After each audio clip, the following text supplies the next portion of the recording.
سامحوني في اللي هقوله، في ناس حوالينا من كتر ما بقت مشاعرها متبلدة بجد ما بقوش بيصدقوا لما حد يفرح لهم فعلا. 2 صحاب وانا عارفهم، واحد فيهم بيقول للتاني فاكر المشكلة اياها؟ قال له اه.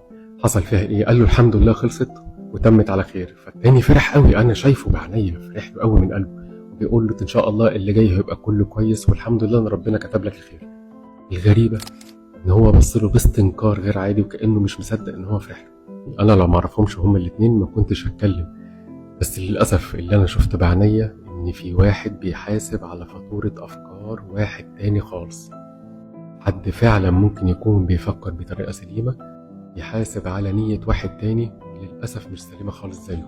صفي النية شوية، في حد مش تمام وفي حد تاني كويس قوي. لو عندك حد بيصدقك من أول كلمة اعمل له منشن في الكومنتات وقول له شكرا بجد، انت اللي مخليني أحس إن الدنيا لسه فيها خير. أنا هيثم المعداوي وإن شاء الله هبقى واحد من أشهر الناس في مصر. أشوفكم المرة الجاية، مع السلامة.